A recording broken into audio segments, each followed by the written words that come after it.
حدثنا ابدان نحمده ونصلي على رسوله الكريم اما بعد فاعوذ بالله من الشيطان الرجيم بسم الله الرحمن الرحيم رب اشرح لي صدري ويسر لي امري واحلل عقدة من لساني يفقهوا قولي رب زدني علما اللهم صل على سيدنا ومولانا محمد وبارك وسلم.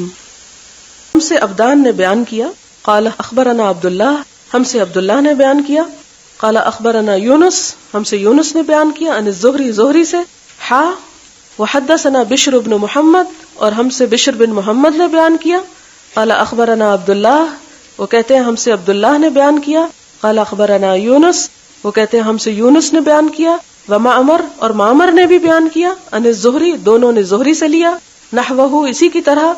نحوہ کون سے؟ یعنی وہ جو پیچھے زہری. اب یہ دیکھیں کہ دو سندیں ہیں اس ایک حدیث کی.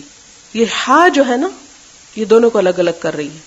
ہا کا مطلب ہوتا ہے تحویل، لوٹ چلو پیچھے، یعنی یہ اگلی دیکھو اور یہ بھی بات ایک ہی ہے، سندیں دو آ رہی ہیں. یعنی زہری سے دو لائنیں چلی امام بخاری تک، دیکھ رہے ہیں دونوں کے اینڈ میں زہری ہے. نحوہ یعنی پہلے جیسی سند میں جو کچھ آیا اس سند میں بھی وہی آیا ہے. قال اخبرني عبید اللہ بن عبد اللہ عن ابن عباس قال، وہ کہتے ہیں کہ مجھے عبید اللہ بن عبد اللہ نے ابن عباس سے روایت کر کے بتایا. قال، وہ کہتے ہیں کانا تھے رسول اللہ صلی اللہ علیہ وسلم اجود الناس، کہ نبی صلی اللہ علیہ وسلم سب سے زیادہ سخی تھے لوگوں میں سے، جود و کرم سے ہے اجود. وکانا، اور آپ تھے اجود، سب سے زیادہ سخی ما یکون فی رمضان، جو ہوتے آپ رمضان میں، یعنی رمضان المبارک کے مہینے میں آپ کی سخاوت سب سے زیادہ بڑھ جاتی. حین یلقاہ جبریل، خاص طور پہ جب جبریل آپ سے ملاقات کرتے. یلقاہ یعنی رمضان میں آپ کی ملاقات جبریل سے بکثرت ہوتی، اور جب جبریل کی شاگردی آپ اختیار کرتے تو آپ کی سخاوت اور بڑھ جاتی. وکان یلقاہ، اور تھے وہ ملاقات کرتے آپ سے یعنی صلی اللہ علیہ وسلم سے، کب؟ فی کل لیلۃ، ہر رات کو، من رمضان، رمضان کی. کس لیے ملاقات کرتے؟ گپ شپ کے لیے نہیں. فیدارسہ القرآن، آپ کے ساتھ قرآن پڑھتے. یدارس باب مفعلہ، دارسا یدارس مدارسہ، ایک دوسرے کو پڑھانا، یعنی دور کیا کرتے تھے. فلا رسول اللہ، پس البتہ رسول اللہ صلی اللہ علیہ وسلم اجود بالخیر، بہت سخی ہوتے تھے نیکی میں، بھلائی میں، خیر کے کاموں میں. من الریح، ہوا سے بھی بڑھ کر. المرسلہ یعنی چلتی ہوئی، مرسلہ چھوڑی ہوئی یعنی چلتی ہوئی ہوا سے، چلتی ہوا سے بڑھ کر زیادہ سخی ہوتے تھے. ذرا اس حدیث کی تفسیر دیکھیے. کان رسول اللہ صلی اللہ علیہ وسلم اجود الناس، کہ آپ کی سخاوت کی کوئی مثال نہیں، سب سے زیادہ سخی تھے.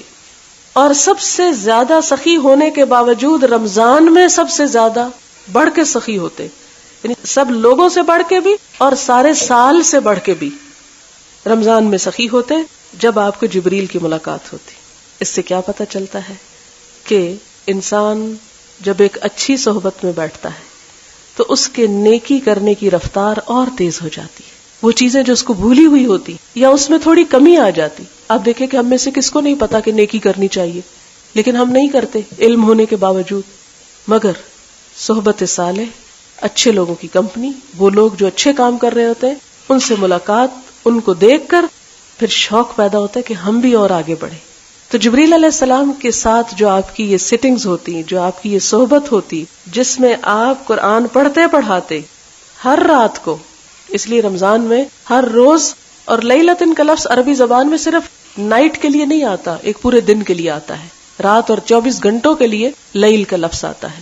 تو ہر روز جو آپ ملاقات کرتے جبریل علیہ السلام سے، تو ہر روز آپ کے ساتھ بیٹھ کے کیا ہوتا؟ فیدارسہ القرآن، قرآن پڑھتے پڑھاتے.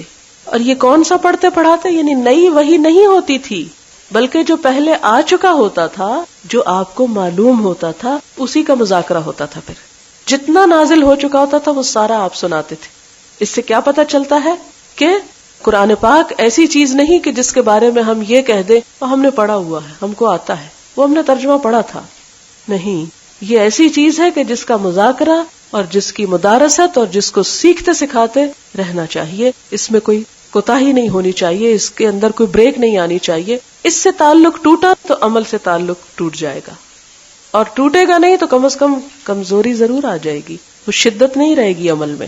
لہٰذا جبریل سے ملاقات اور اس ملاقات میں قرآن کی تعلیم اور تدریس کا فائدہ کیا ہوتا کہ اور زیادہ آپ کے اندر سخاوت یعنی سخاوت سے مراد صرف مال کی سخاوت نہیں، ہر نیکی کے کام میں آپ اور تیز ہو جاتے. فلا رسول اللہ صلی اللہ علیہ وسلم اجود بالخیر، خیر بھلائی کو کہتے ہیں، یعنی خیر اور بھلائی کے کاموں میں سب سے زیادہ سخی ہوتے. من الریح المرسلہ، چلتی ہوا سے بڑھ کر زیادہ سخی ہوتے تھے. یعنی ایک تو تیزی کی بات ہے، اور پھر یہ کہ اس کے اندر جو خیر اور جو برکتیں، آپ دیکھیں کہ ہواؤں سے پھر پولینیشن بھی ہوتی ہے، ایک جگہ سے دوسری جگہ چیزیں اڑ کے پہنچتی ہیں. ایک اور ہوا کا اثر یہ ہے کہ مثلاً پانی کہیں سے گر رہا ہو تو کچھ لوگ آواز سنیں گے، کچھ نہیں، دھوپ کی روشنی بھی سب تک نہیں پہنچتی، لیکن جب ہوا چلتی ہے تو اندر سے اندر کے گوشے تک پہنچ جاتی، چھپے ہوئے گوشوں تک پہنچ جاتی. تو آپ صلی اللہ علیہ وسلم کی بھلائی اور آپ کا مال خرچ کرنا اور آپ کا لوگوں کے ساتھ احسان کرنا صرف ان لوگوں کے ساتھ نہیں ہوتا تو جو سامنے ظاہر نظر آ رہے ہیں، بلکہ چھپے ہوئے کونوں تک جا پہنچتا تھا، یعنی کوئی چیز پھر چھٹتی نہیں تھی آپ سے. وآخر دعوانا ان الحمد للہ رب العالمین. سبحانک اللہم وبحمدک نشہد ان لا الہ الا انت نستغفرک ونتوب الیک. والسلام علیکم ورحمۃ اللہ وبرکاتہ.